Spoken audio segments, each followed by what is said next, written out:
Um, so now we're gonna get into Across the Spider-Verse. Yes, Man, so you saw it on Saturday. I did. I saw it twice. The week before the opening night, and I saw it again on that Sunday. And man, I love a good defying destiny story, and Same. that's one of the core themes of this film. Specifically, does Spider-Man need trauma to be Spider-Man? And that is a question you have to watch to find out. Because we're going to start non-spoilers, but later on we will get deep into spoilers.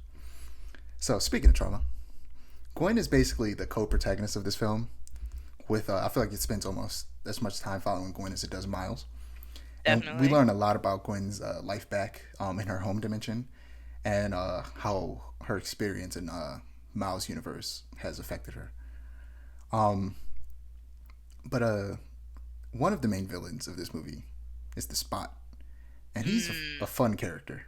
That very fun. I heard his voice and immediately went, that sounds like Jason Schwartzman, but there's no way it is him, right? And then the credits rolled, it was him. I was like, of course it was. He voices Sonic in the most recent two movies, and he also voices Leonardo in the Rise of Teenage Mutant Ninja Turtles. Um, Gotcha. but yeah, he was seemingly one of the first characters in comic books, if not the first, to have the type of powers that he has, where he creates portals and can reach through them into other portals. He was one of the very first characters to ever do that. But in the comics, he's always treated like a joke, despite the fact that he has really cool powers. There was a period of time in the comics where he was an assassin and was using his powers in the most horrifying ways possible to murder people. But even Mm. that lasted briefly, and the character was always killed off and then somehow randomly brought back to life. So he was always just treated as a joke, and they play that, they use that in this movie as kind of like a meta commentary with the Spot being treated as a villain of the week by Miles, Right. and his goal is to become more than that and to become a bigger villain. The soundtrack, so good. Oh, It's so good. fantastic. Soundtrack by Metro Boomin is great. I've been listening to a couple songs off of that over and over again. Am I Dreaming, which is the end credit songs, and Hummingbird, the song that plays right before Gwen comes through the portal into Miles' universe again. Mm. They're so good. They're so good. And the score by Daniel Pemberton is also incredible. Gwen's theme is great. I've listened to that theme a lot.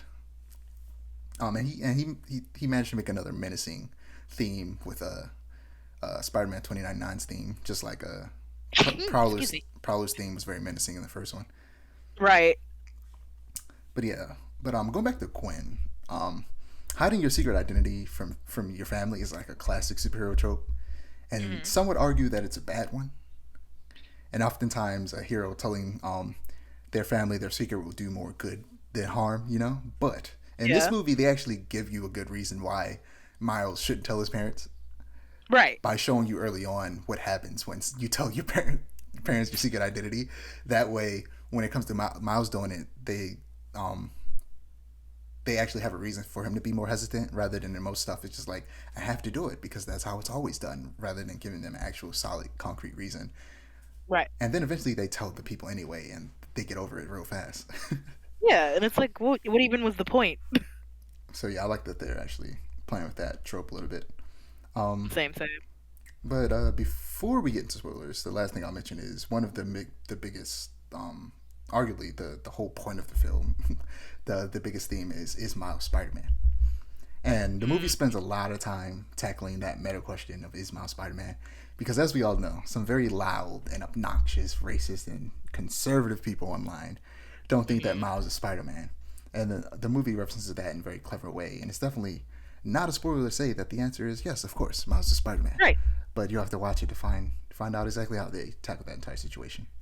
Be yourself has always been the core of what Miles Morales represents. It's the tagline for his video game, and Mm. in this game, and I mean, excuse me, this movie and the last movie, they constantly say anyone can wear the mask. Um, and Miles continues to do his own thing in this movie, no matter what his parents, friends, or other Spider people think, because he is Spider Man, and nobody can take that away from him. But Right. what are your thoughts before we get into spoilers? Most of my thoughts are very like heavily intrinsically tied with the spoilers, so I will save them. All Okay. I'll say is that like I love the movie to pieces. It was great. Oh yeah, easy 10 out of 10. Like this movie a lot. Um, Yeah. but right before we jump into spoilers, though, I actually will say I feel like a lot of people, understandably so, feel like you can't properly judge a film. Well, actually, no. Before I say this, I actually should get into spoilers. So actually, I take it back. Spoiler alert. We're getting into spoilers. Spoiler alert once again. So, to be continued. And Beyond the Spider-Verse. This is part one. It used to actually be called uh, Across the Spider-Verse Part 1. But Right. the reason I want to put that in the spoiler section, despite the fact that it's technically not a spoiler, is because I still want people to be surprised that it's a part one, and not, and to be watching it expecting it to all wrap up, but then be surprised when it isn't. I know, I So definitely was. I was yeah, like, to be continued. What? yeah, I don't want to spoil that part for people, but I knew it was a part one because when it was first announced and they like showed the logo, it was called Cross the Spider Verse Part One. So I knew that it wasn't going to be resolved in this film, especially once we Yeah. got to the third act and the music just kept swelling, and I was like, oh, this is not the end. um, Yeah, but I wanted to say that a lot of people feel like you can't like a movie like this, which is one half of a whole, more than the first one because it's only one half of the whole. And I can't necessarily say I like it more than the first one just yet because I've only seen it twice. I've seen the first Mm. one like 5 times, um, and it's still recent in my mind. I gotta let it stew. Right, But right. I have a feeling I will like it more than the first one because something that I like about this, and something that Avengers Endgame, which is also one half of a whole, they both do, is that the beginning of them are much slower than the first Mm. one, and it really gives you enough time, a lot of time with the characters just interacting with each other and um, you know their world and their friends and their family, and I like that. I like seeing these Yeah. characters interact. And for me, all of the interactions between the characters were more meaningful in this film than they were in the last film.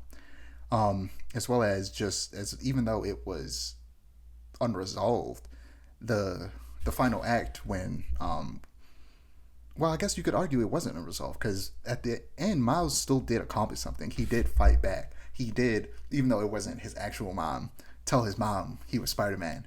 And Right. there was a sense of it's not complete because it wasn't his real mom.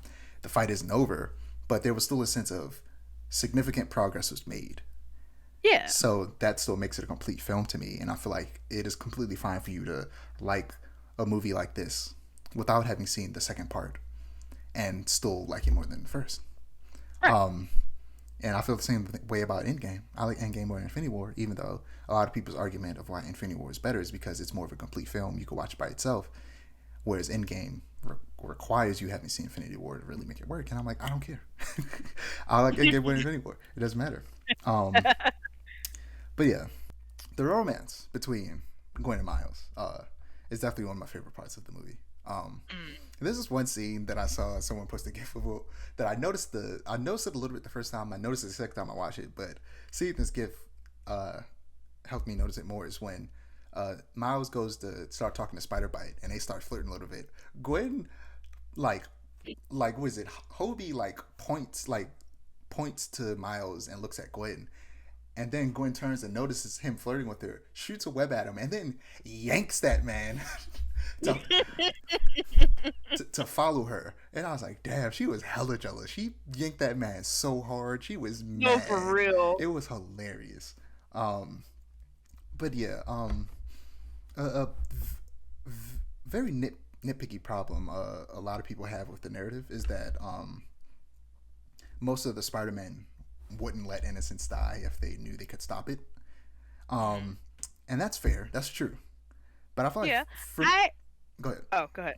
I was gonna say, I feel like it's a thing of like, of course we know that they wouldn't let innocents die if they knew they could stop it. However, that there's that like primal human fear of like, or it's like a trolley pop problem situation, and it's like that, and then also like me personally, if I was a Spider-Man and Miguel was like, you have to let innocents die, and it's like I'm scared of him. He's scary to me. If I were a Spider-Man, I'd be scared of him. So I'm like, I'm gonna listen to this guy. He knows what he's talking about, you know. And to me, that's what it read as. It's like I get that nitpick, but then also it's like again that thing of like what makes a Spider-Man, et cetera, et cetera. Yeah. Yeah, It's also very easy for me to ignore that and believe that all of these variations of Spider-Man are versions of Spider-Man that are willing to make what they see as a small necessary sacrifice for the greater good. Right. I feel like it's easy for me to just make that assumption.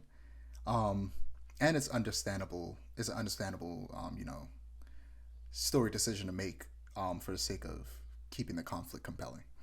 Um, Hmm. but yeah, going back to does Spider-Man need trauma as a core question of the film, and it's not really answered because of course there's a part one of two. But Right. at Geek for Fun on Twitter gives an analysis that I think is very much what the writers are going for, and they say that the other Spider people can't break against this, but Miles can because he's new and he's an anomaly. He's the only thing that can change what Spider-Man means because he wasn't supposed to be Spider-Man. Right. Um, and how he handles this situation will prove why he deserves to be Spider-Man, despite what people say is supposed to happen for a person to be Spider-Man.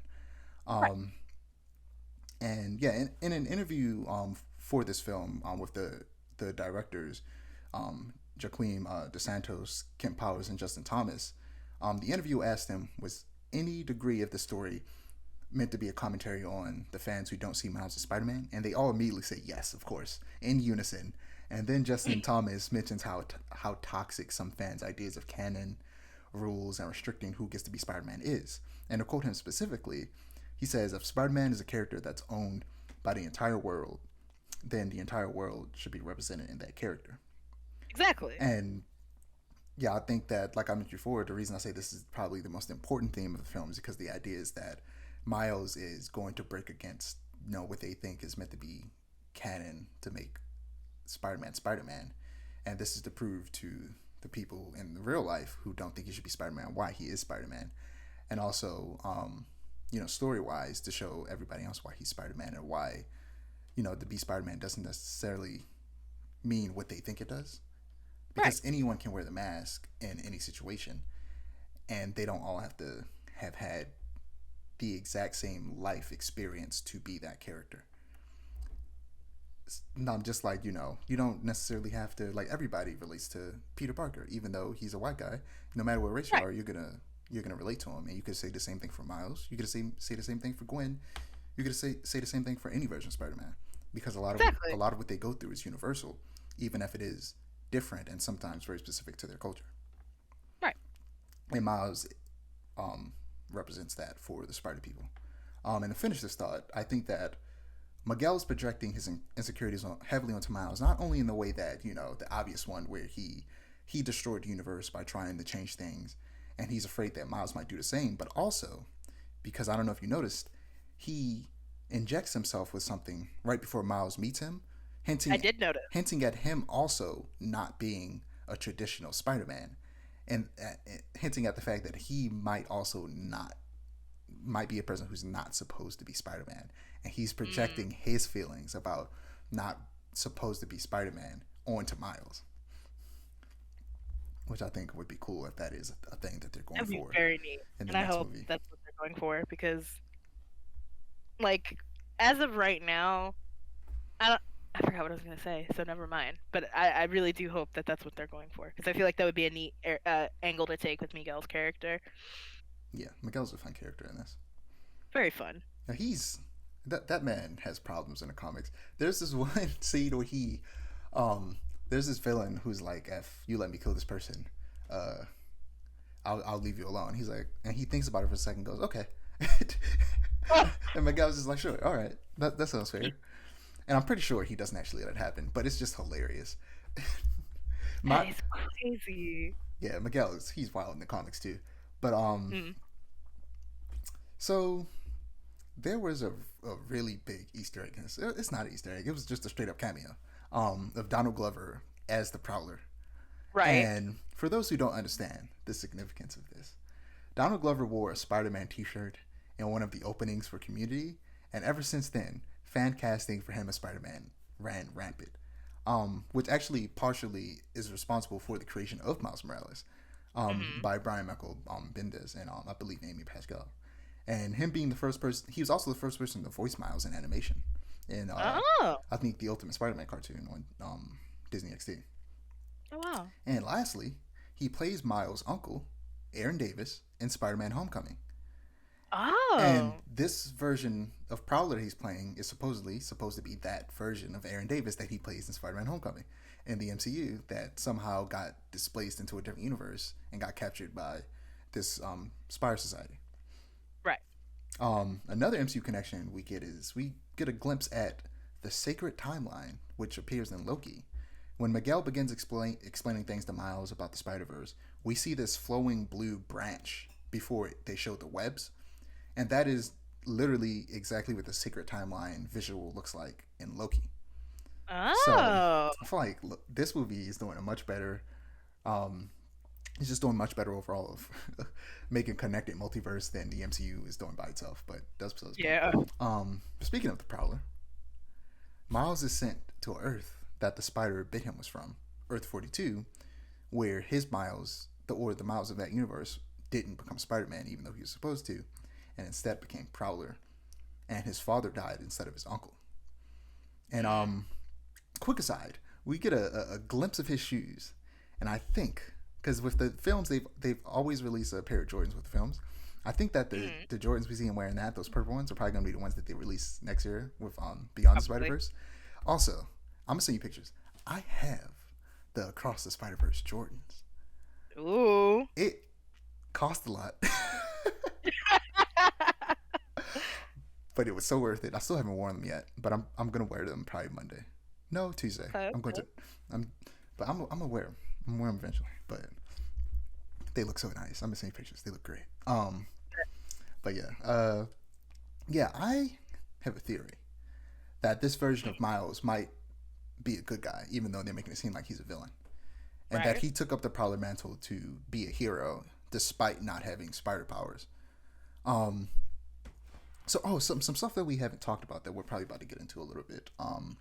Is the other Spider people. We've only been talking about Gwen and Miles and Right. Miguel, but you know you also got Spider Punk in this, and Yeah. you've got Spider Man India, Pavitra Prabhakar, and Right. you know a couple other Spider people like Ben Peter Riley, Parker car. and you know of course the original Peter Parker. Right. So yeah, um, something I wanted to mention is that Hobie Brown, in the main universe, was actually the original Prowler, and he Oh. eventually becomes a hero. So I think they might be playing on that by having Miles be the Prowler in his universe. But despite the whole narrative being around like Miles, you're not supposed to be Spider-Man. Um, Mm. this version of Miles, despite not having the spider and being in a significantly worse world because of that, still becoming a hero would just make a lot of sense. I think story wise Right. for Miles trying to prove them wrong, having another version of him that was set up to be a villain actually turn out to be a good person despite the circumstances. Yeah. But yeah, going back to Hobie. Hobie's great. Uh, Hobie is fantastic. Hobie's fantastic in this film. Dang, why am I forgetting the name of the actor who plays him right now? Daniel Kaluuya. Yeah, Daniel Kaluuya. He's so good. He's so good. He's so cool. That moment when he takes the mask off and he was like, "How are you cooler under the mask? I was this cool the whole time." He's right. He was that cool the whole time. For real. I'm going to talk about it next week, but I actually started reading hella Spider-Man comics because I read Spider-Punk comics. I read a lot of Spider-Gwen, and I think that's it so far. I'm also going to read a little bit of Silk, and some Spider-Man 2099, and some alternate universe Spider-Man comics where Peter actually has a daughter because they just won't let this man have a daughter in the main universe. But I'll talk about that next week. But yeah, the Spider-Man India is an example of a Spider-Man who hasn't gone through trauma. Even though he was supposed to, Miles stopped it, and he has had a great life. As far as we know, maybe he lost his uncle, and that's it. Other than that, he's been doing pretty good, just being Spider-Man. Yeah. Obviously that's very purposeful of having this one Spider-Man that's just happy all the time, where the rest of them are always being quippy, of course, and that may make it seem like they're happy, but they're not. They're all sad and depressed because that's what Spider-Man is. And it's funny because we want to see certain versions of Peter happy, but it's funny that we're talking about what makes Spider-Man and how all these very depressive things happen to him makes him Spider-Man. In the MCU, that is exactly what everybody wanted, including me. It was like, this man needs to go through more. He needs to struggle more. He needs to lose more people. People need to die. He needs to be broke. He needs to be homeless. Oh, broke and homeless is crazy. This man needs to be struggling to be the Spider-Man that we want, and it's hilarious that is exactly that's exactly what they ended up doing in No Way Home, was essentially making him everything everybody wanted him to be, which is a loser who's broke, living in a dirty apartment. He's single, everything. Like they really made this man the Peter Parker that we know and love. Whereas in this other film, they're doing the complete opposite, where the main Peter, he's married, he's thriving, he's got a kid, everything's looking good for him. And the whole theme of this movie is, does Peter need to be depressed to be Spider-Man? And in real life, we're all like, yeah, he does. Just, but yeah, you say you wanted to save your thoughts at the spoiler section. Right. So, first things first. Touching back on the spot, the twist as to like who he was, like, it was insane. Because I was like, I had tried my best to avoid spoilers before the movie, like going to go see it myself. But Twitter is going to be Twitter, and they're going to show me Spider-Verse stuff anyway. And I had saw some fan art, I forgot by who, but they drew the spot with Jobu Tubaki from Everything Everywhere All at Once. Mm-hmm. They're like, haha, donut villains. I'm like, oh, it's funny because he's the whole spot thing, donut holes, haha. But then, right, then when they like revealed who he was, actually, I was like, that fan art makes sense now. And it was just like absolutely insane to me. And at first I wasn't really feeling it, but then I was like, you know what? Why not? Right? It's like I'd like the introduction of like just a new villain to the Spider-Verse, which is, it's really neat to me. I'm glad that they managed to like justify it in a really good way, because at first I was like, that's stupid. Why is it this random guy? But then it's like, they took the random guy and they made him interesting. So now I'm like, okay, I'm with it. Yeah. Let me think. What else? Oh. Yeah, we're thinking. Also, 14-year-old Preston. Let me see if I can pronounce his last name.